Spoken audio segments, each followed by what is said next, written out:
breaking into products, getting your new product role. So very briefly, I'm going to talk about the female product lead community. If you're not already a part of the female product lead community, we're a community with a vision of inclusive product leadership.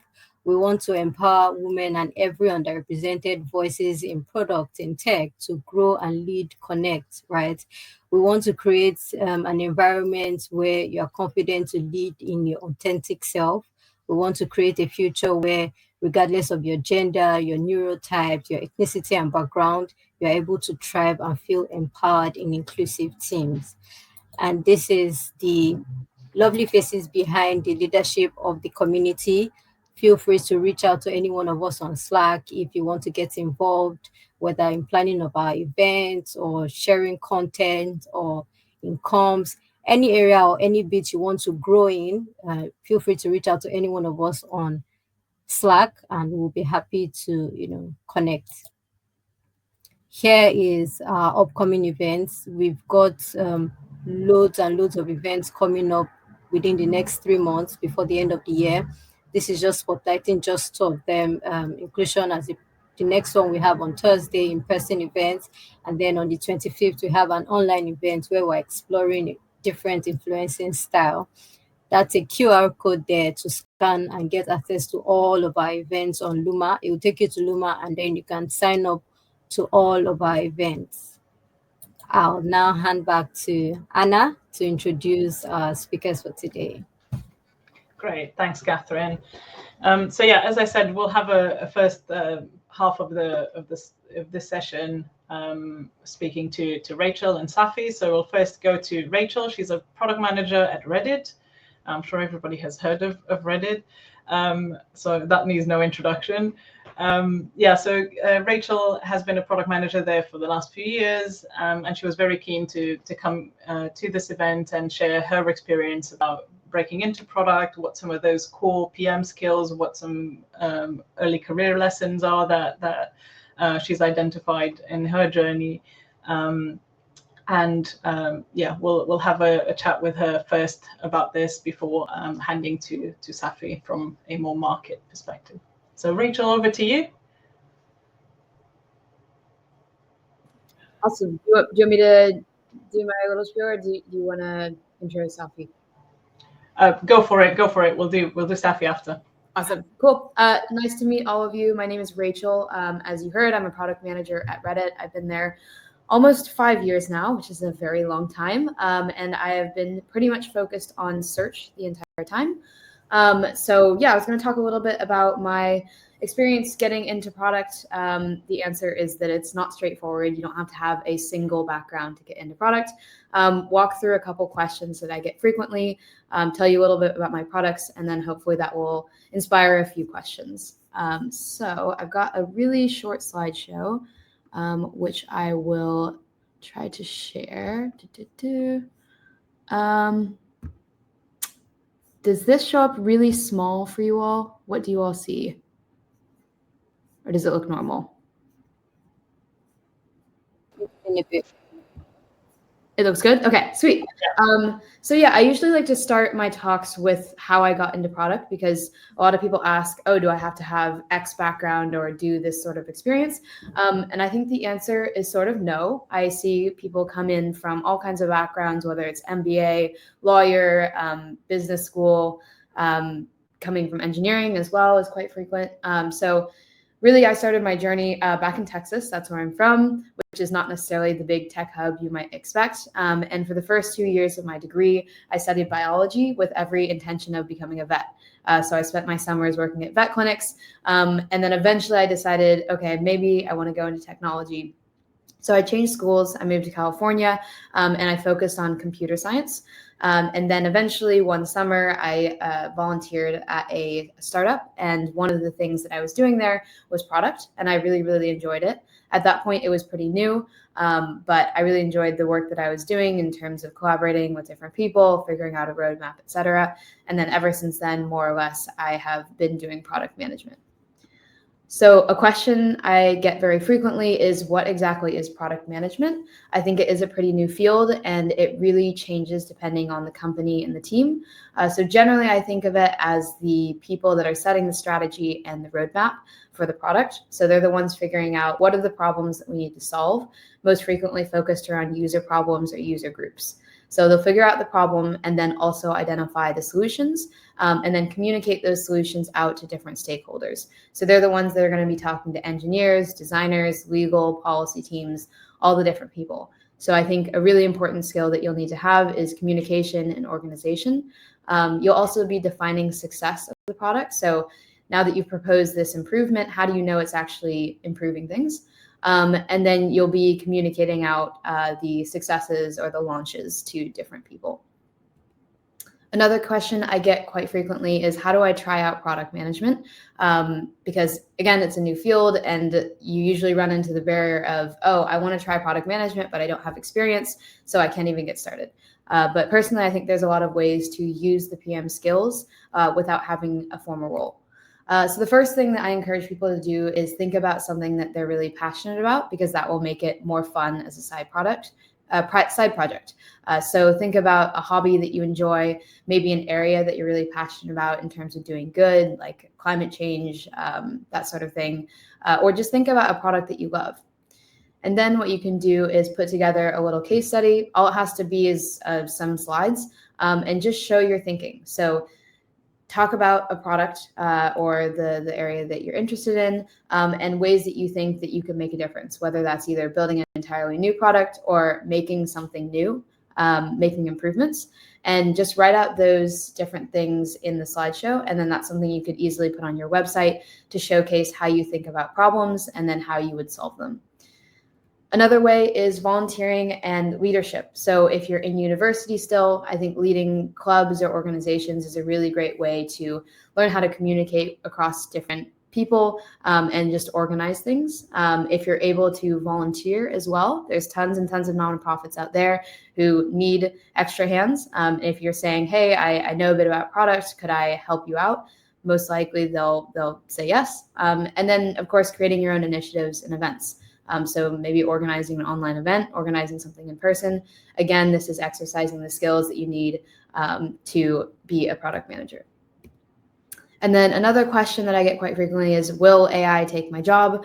And I think no one knows the answer for sure. But for the time being, I encourage people to work with it and not against it, because it is becoming a part of everyone's lives, and I think it will only continue to grow. So if there's ways that you can leverage it in your work, I frequently use it for brainstorming or thinking about edge cases. I think you should do it because it can save time. And then generally, a couple of things that I encourage people to think about if they're using LLMs is always reviewing your outputs. Hallucinations are very much a thing, so be wary of that. And then also be careful of what data you input into things, because different companies can have different policies. And then really quickly, I'm just going to run through the products. So if anyone has any specific questions about the products I work on, search on Reddit, search bar, search results page, and then also a new product called Reddit Answers. If you haven't tried it out, I would encourage you to try it. But essentially what it does is it puts out something that kind of looks like ChatGPT, but the thing that makes it different is that for every single output, we have quotes that are directly linked to the person that said the thing. So we know that people come to Reddit because they want to see real human discussions and opinions. And this is just a new way to search and get you to those opinions. And last but not least, I mentioned briefly that I volunteer my time at Taimaka. Essentially, this nonprofit is revolutionizing the way that malnutrition care works. Malnutrition is the leading cause of death for children under 5. And the main reason is that it's too expensive. And so they're using technology to make this process cheaper and make it more accessible. So they have an app and a website that I use, or that I'm improving for them to help make it easier for kids to get access. And that is everything. So I will go ahead and stop sharing and pass it over. Amazing. Thank you, Rachel, for sharing your journey and what you found helpful as you started your own product career. I think that's really helpful for everybody to hear. I'll just do a brief intro into Saffy, and then I'll let her go into more detail in terms of her expertise and experience. But yeah, Saffy has been a great supporter of the female product lead for quite a while now. She works at Few&Far, which is a recruitment agency. She focuses on recruiting product and design talent, I believe, for the most part. And she's been in recruitment for the past 7-8 years or so. So she's definitely got some good background there and good experience to share with all of us. And yeah, I'll just pass it over to Saffy to give us a view of the market and some tips around how you all can land a new product role. And don't forget the Slido. I'll post the link again for the questions, because really we want to make this session as useful as possible to all of you. So if you have any burning questions for our speakers today, please put them in the Slido so we can cover them in the second half. And over to you, Saffy. Thank you so much, Anna, and thanks everyone for joining. Yeah, I'll just give you just a really quick intro. So like Anna said, I've been at Few&Far since January, but prior to that, 7 years recruitment experience across various different industries, so engineering, design, and product, which product is my main area of specialism. So thought I'd just give you just some overview on ideas on how to optimize your job search. I know from speaking to a lot of candidates lately that there is a lot of frustration with the LinkedIn Easy Apply, seeing how many people have applied for jobs and not really hearing back. So although that is, one method, there are different ways to really give you the best chance at success in landing a new job. So this can be applied not only to product, but other areas as well. So what I would recommend is using more of a sales-led approach in your job search. So this isn't only targeting companies that are currently hiring or that have a job ad out, but actually mapping out companies that you want to work with that could benefit from your experience. So if you work in more of a B2B company, then map out similar B2B companies, similar sizes, where maybe you've worked in that problem space before. Same for B2C or platform growth, etc. And then create a profile summary highlighting how you can specifically enhance their business and where you've solved similar problems before. So as well as targeting those contacts, so potential hiring managers, internal recruiters, or founders that work there, if you've got any mutual connections, ask for an introduction, as well as proactively networking rather than waiting for a job to come up. So creating opportunity for yourself by showing your value and then tailoring how you can help to their specific product. So that is another nice little way to do it, as well as networking, which we all know is super important.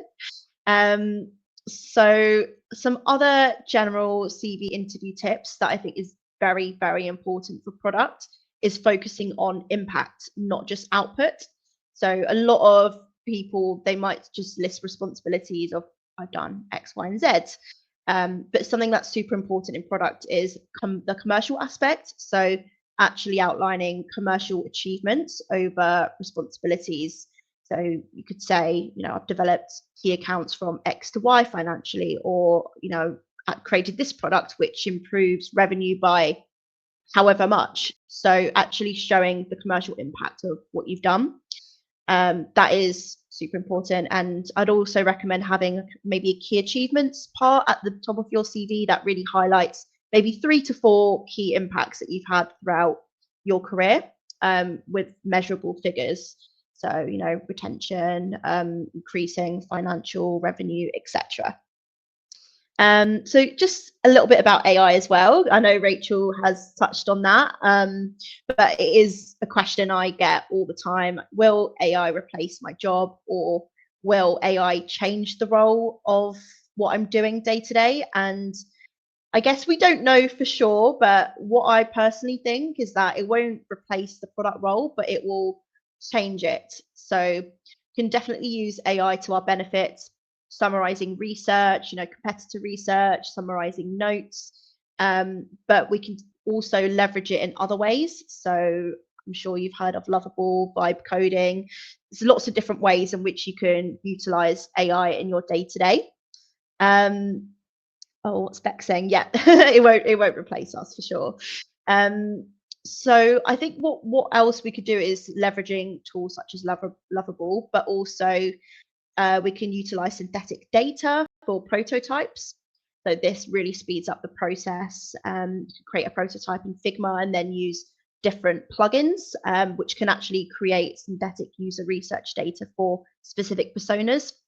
So yeah, I think AI will lead product people to do more strategic, high-level work rather than more of that admin side. So I don't think it will fully replace roles, but just change what you focus on.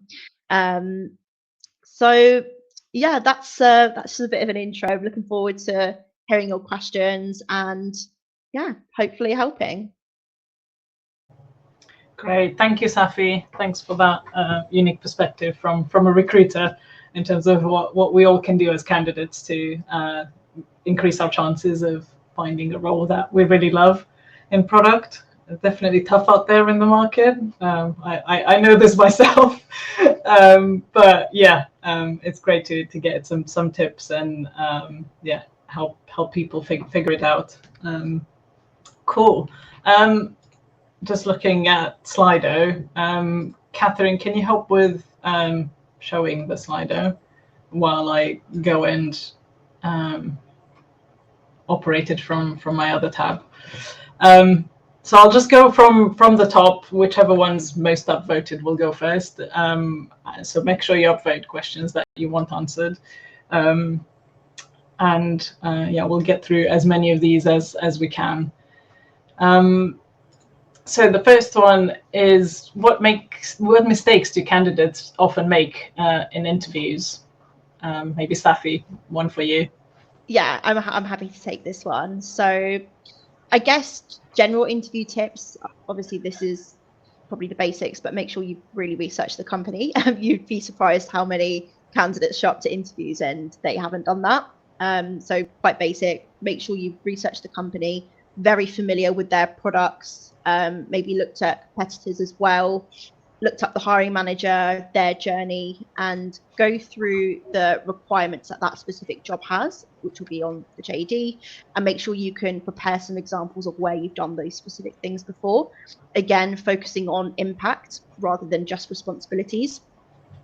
Mistakes that candidates make, I'd say giving unfocused answers. That communication is super important when it comes to product management. You know, you need to be able to storytell well, converse with different stakeholders. So a lot of people won't stick to the point. They waffle on about different things. So just very simple things like giving very structured, focused answers, focusing on your storytelling and giving impact as well. Like I mentioned before, with using metrics in your CV and during interviews to give short outcome-led examples of what you've done. Great, really good advice there, Saffy. Next one I think is also for you. What advice would you give to help an application stand out from the crowd? Whoever asked it said, I tailor my CV and cover letters for every role, but I'm yet to get an interview. Yes, so happy to take this one as well. So I completely understand how frustrating it is, especially the way the market is at the moment. So many people are looking for roles. It can be, you know, quite disheartening when you're applying for different roles and again, not necessarily hearing back. So I guess the first thing is don't be too harsh on yourself because it's happening to everybody, and not to take it personally.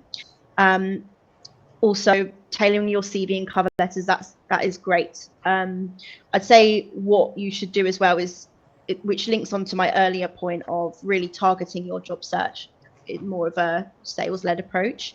Actually identifying the type of company that you want to go for and being a lot more specific with it. So first of all, you know, B2B or B2C, where is your experience more closely aligned? And then further segmenting by industry, so fintech or SaaS. And what I would do is look at loads of example job descriptions for that persona of company and see in the responsibilities if there's any recurring themes that those type of companies look for. For example, more engineering background or, whatever it may be, there will be common threads that come up. And I'd say make sure that you highlight those specific things that you've done before or transferable skills. So if you've not necessarily worked in product before, there is a lot of transferable skills that are really useful. So if you come from a customer success background, customer interaction, feedback gathering, that is very relevant. Engineering, obviously, technical savviness is really key when working with engineering teams in product. So there's transferable elements from every discipline. I hope that helps. Yeah, I think that's really good, Saffy. Do you think also, just a follow up from me related to this, is do you think it's worth reaching out to the recruiter or the hiring manager, say on LinkedIn or via email, with a note to say, hey, this is why I think I'm good for this role. This is why I think I would like, this is my motivation for the role, to kind of highlight yourself amongst the sea of candidates that the recruiter might see? Yeah, I'd say 100% is worth doing that. I know a lot of people do that. I get a lot of messages like that. What I would say is don't use AI, because I probably have so many exactly word for word identical messages from candidates when it comes to that. So, I mean, put your own personality in there. I know it's hard when you're looking for a role and, speed is important, but yeah, just don't use AI for it because it's so obvious and it could be quite off-putting. Yeah. Fair, cool. The next one, I think this one might be for Rachel. How do you use AI in your day-to-day? Yeah, so I touched on it briefly. I guess there's two ways to think about this. Number one is like using AI to help me be a product manager, and then using AI because the products I work on are all the AI. So I guess probably to start with the first one, I don't actually use it that much. I do use it occasionally with meetings. So there's a lot of new like AI note takers that you can add to meetings, and then they'll just fill out all the things that are said and then follow up with action items. So I think that's a really easy way to benefit from AI, to make sure you're not missing anything with notes and action items. But the other way that I usually will end up using it is edge cases. So usually when I'm thinking about a product solution, there's the obvious cases that a user will run into along their user journey, but there's always weird little edge cases that will come up. And you need to consider that when you're developing a product and writing out a spec for engineers. So I think the chatting with an LLM about this to see if I've missed any cases is really helpful. And then also just sort of brainstorming as well. So if I'm thinking about a user problem and I have a couple ideas in mind but want to explore more options, that's another way that I think it can be used. And then the other thing is, I guess, within my normal day job. So search right now is at least partially an AI product. So I spend a lot of time thinking about the risks that need to be considered when developing AI products. So machine learning, traditional machine learning is very, very heavily inclined to being biased. So you have to be very careful about what data you input into any machine learning algorithm, and then also consider the output and evaluate it for biases as well. And then with LLMs, again, hallucinations, anytime you use an LLM, there are going to be some hallucinations. So just make sure if you are building AI products to consider that. And if the LLM hallucinates, what happens? Like how does that impact the user? Is there a really big impact? Does it not really matter? You have to think about certain cases, like if you were working in a health environment and the machine learning model puts out something wrong, what are the implications of that? So I think when thinking about AI products, definitely thinking about the risks associated. Great. Yeah, I think that's a really good point, definitely, about considering the risks involved and how you can mitigate those when using AI in your products. Really good insights there. Right, next one, going back to Saffy, what are the best ways to source new roles? I've tried networking, LinkedIn, industry-specific job boards. What's most effective? So I would say all of the above is important. You can get new roles from various different methods. So to really maximize your chances, as well as applying for jobs, LinkedIn, networking is really important as well.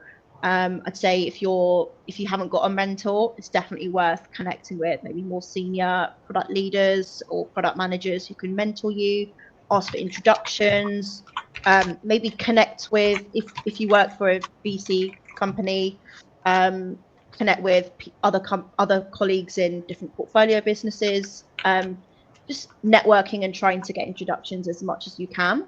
Oh yeah, Anna's mentioned that they have a mentoring program at Female Product Lead, so definitely get involved with that.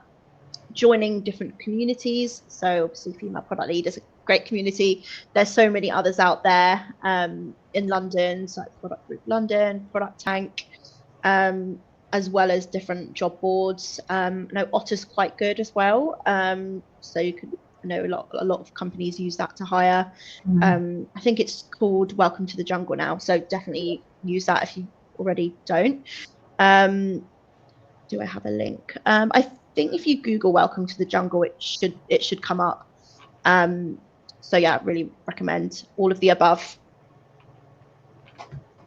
Great. Yeah, I think definitely expanding your the way that you search as much as possible, and getting to as many sources as possible is important in this job market. Great. I'll move on to the next one. I think no, we didn't cover this quite yet. The next one is maybe for Rachel. What does the day-to-day look like for you as a PM? Yeah, so I think of product management sort of in cycles that all go around the quarter. So super high level, usually what I end up spending a lot of my time in is either meetings, writing documents, or sending Slack messages. So a lot of communication, a lot of organization, but usually the way that the product lifecycle works is based around the quarter. So I think of it as starting right before the start of the quarter. And usually this is the point where the product managers, engineering managers, leadership, et cetera, are thinking about, okay, what do we want to build in the next quarter? How many resources do we have? So this is where we're identifying the user problems we want to solve, prioritizing those, prioritizing the projects, and creating the roadmap. Then once that's decided and the quarter is actually started, this is the execution portion. So this is where I work more directly with the individual ICs. So these are just engineers, software engineers that are working on the different platforms, and I'm describing to them the changes we want to make. So I'll write out specs, which are documents describing the new features that I want, and then I'll present that to them. They'll come back to me and say, actually, no, we need to adjust this. We'll have a bit of a back and forth, and then ultimately they'll go off and build it. And then the next phase is experimentation. So you always have to test what you build. Well, you can just put it out there, but it is usually suggested to test it and make sure that it's actually something users want. It's behaving the way that you think it will. So you put it into experiments, you track the metrics, see if it's behaving as expected. Is it boosting the metrics you think it will? And you look at all of those numbers, make a decision with data science. So again, more meetings. And then ultimately you'll make a ship decision. So you'll decide to send it out to everyone or not. And if you don't, you might be iterating on it. You might also just kill the project. But if you do decide to go forward with it, then you get into the product launch stage, which is where sometimes if it's a bigger launch, you'll work with communications, the comms team, et cetera, to figure out how are you going to communicate this launch out to the public. Or if it's a smaller one, you probably won't be doing anything public facing and just let the team know, hey, we've shipped this thing. And so then that kind of cycles around every single quarter. Once you get to the end of the quarter, again, you start planning for the next quarter. Great, good summary. Cool. Well, we've got loads of questions on here. Let's see how many we can get through. The next one down the list is love the sales-led approach for similar types of roles. What about moving industries or types of PM roles like B2B to B2C, fintech to health tech, etc.? Maybe Saffy, you can share your wisdom on this one. Yeah, for sure. So what I would say is really showing transferable skills. So what skills do you have in your particular sector that is still very much needed in the sector you want to move into? So again, I would do research, find, let's say you're B2B, looking to move into B2C, look up loads of B2C companies, different job specs, and see if there are any common themes. And then make sure you demonstrate how you've done those particular things before. But also you can find common ground in this type of sector you work in the one you want to move in. For example, fintech to health tech, they're both regulated industries. So if you highlight got experience in regulated industries from my fintech work, that's very applicable to healthcare. And I guess if you're B2B looking to move to B2C, you could find a B2B2C company. So there's always different ways to bridge the gap. And also maybe demonstrate why you want to move into that field. So if health tech is something you're very passionate about, why, what is the reason for that? And also you could do side projects. It's so easy to create different apps now with vibe coding. So even if you've not got formal experience in that field, you could still, do some side projects in that field and demonstrate that as well. So yeah, I guess all of the above. Yeah, definitely. Do you think it's more difficult, I guess, to switch industries or the type of product, so like B2B to B2C in the current market? Definitely harder now than maybe 2022, for example. Companies typically, this is generalization, but they're a lot more risk averse at the moment due to the economic climate. So it might have been a lot easier to switch sectors a few years back where companies were desperate for talent. But now that the market is the other way, it is easier to get a role in the sector you're in. So I guess, you could still apply for both. If you're not in a role at the moment, I would also advise applying for companies that are very similar to what you've done before, because that'll be a quicker win. But in more of a long-term method, if you want to switch industries, it definitely is possible, but it's not as easy right now. But the way that the market goes, it always swings the other way around. So even though there's more jobs than candidates, more candidates than jobs right now, it will move the other way eventually. So just got to adapt to the market that we're in at the moment. Great. Yeah, makes sense. Just to note to everybody, given we have quite a few questions left, and I'm starting to think we're probably not going to get through all of them here today, we will make sure we keep track of these, and we'll find a way to answer them all. So whether we put them in an FAQ on our website or find some other way to share the answers to you, we'll make sure we get through all of them. We do want to support everybody looking for a new role or wanting to break into product. So we'll do our best to get back to everybody. Let's carry on then and see how far we get. The next one is, are you approaching nonprofits directly, or do they tend to advertise volunteer roles? I'm not sure who's best placed to answer this. Maybe Saffy?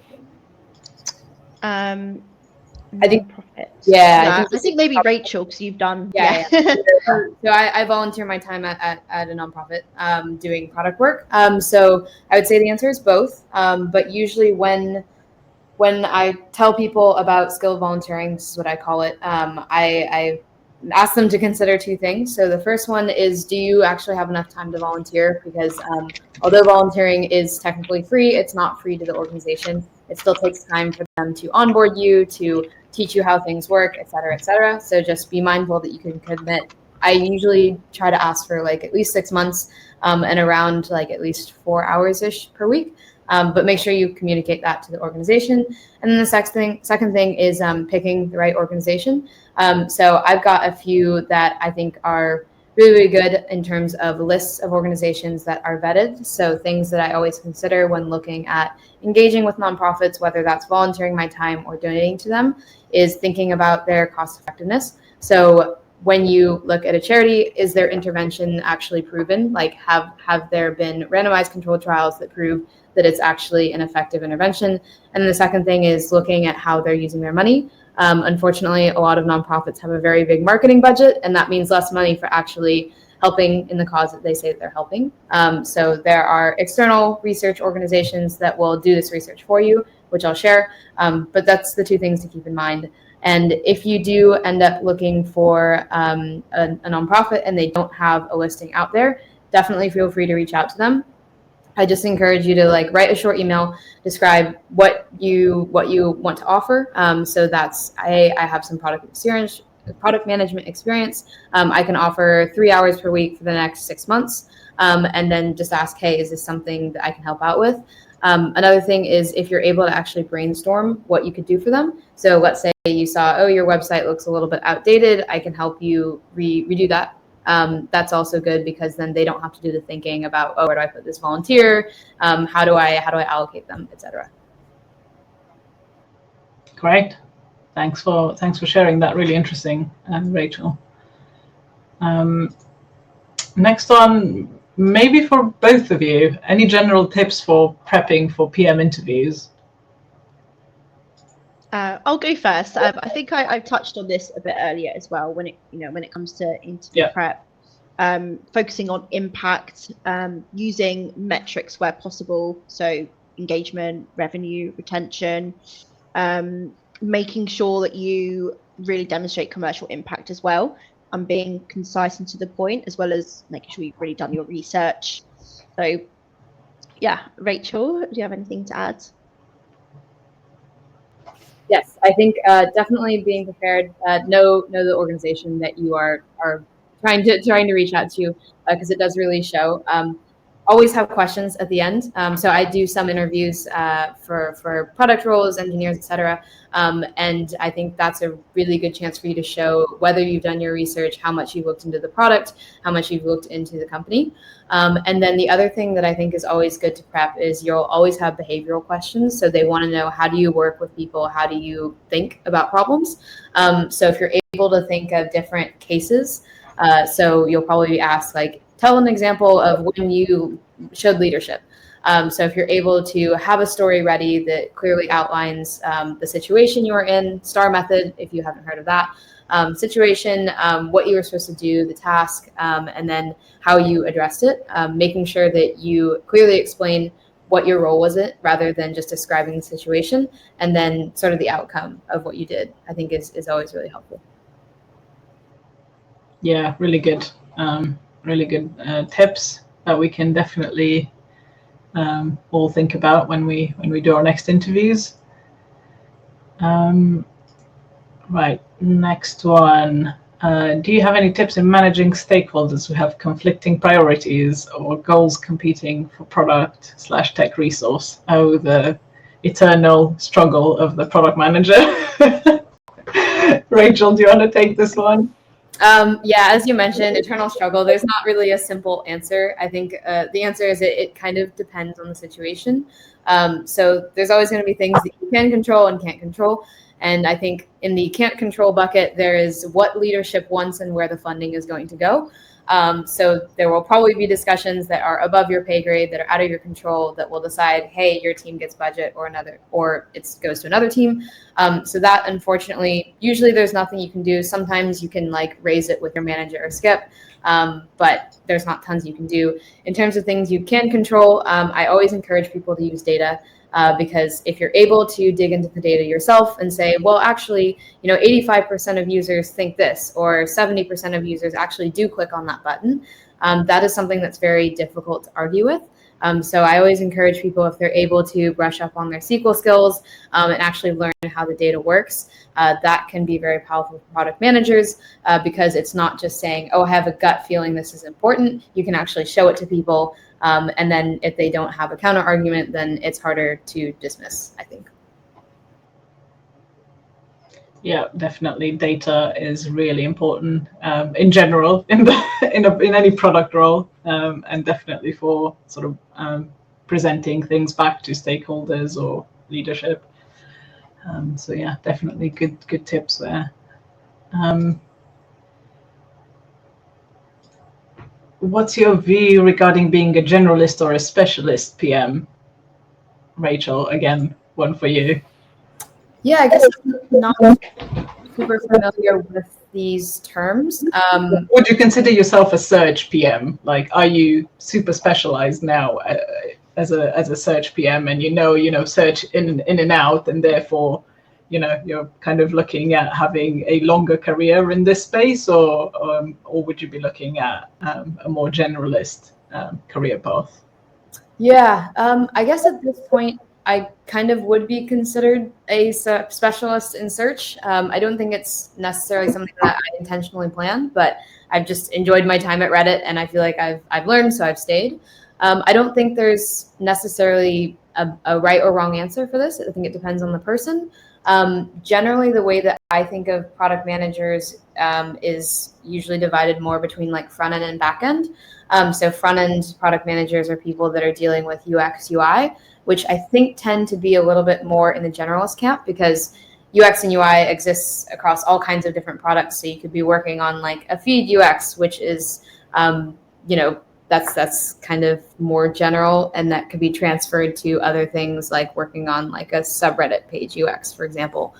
Whereas backend engineers, I think, or product managers are a little bit more specialized. So usually I'll work quite a lot with relevance product managers. So to be able to be a back-end relevance product manager, you have to have a very deep understanding of usually machine learning and also how relevance and ranking works, which would be probably harder to transfer over to if you were to become something, I guess, I don't know, like a push notifications product manager or something like that. So yeah, I think it really depends on what you want to do, and if you want the flexibility to be able to move around versus just focus on one thing. Yeah, I think to add to that as well, completely agree. Both are really valid routes and can have successful careers in either. It just depends on what you want to do. So, see, I work with all different types of companies and clients. A lot of them will look for specialist skills, especially the way the market is right now. But then some don't. So it's very 50-50. If it's more of a technical product, generally, for example, they might look for candidates that have specialist skills. So if it's a payments company, you might need to have an understanding of payments orchestration already. But so it just depends. Wherever you want to take your career, really, both are valid. Yeah, definitely. Great. I think we'll stop there for the questions we'll be going through in this session. But as I said, we'll find a way to get through all of them. We'll source the answers from Saffy and Rachel, and we'll get back to everybody. I think there's some really good questions in there, and as I said, we don't want to sort of leave them hanging. But yeah, in closing, we just want to thank you all for coming. Thank you, Rachel and Saffy, for sharing all of your knowledge and insights with everyone here. And for all of the participants, if you wouldn't mind taking a couple of seconds just to answer one little question as feedback for us for the event, in terms of what you're taking away from the session, so we can try and measure the impact that we're having with our event. And yeah, if you haven't yet, feel free to join the Female Product Lead. We're more than happy to take on more members, and hopefully we'll see some of you at our next events. As Catherine said, we have a busy calendar for the rest of the year, which you can find on Numa or on our website if you search for the Female Product Lead.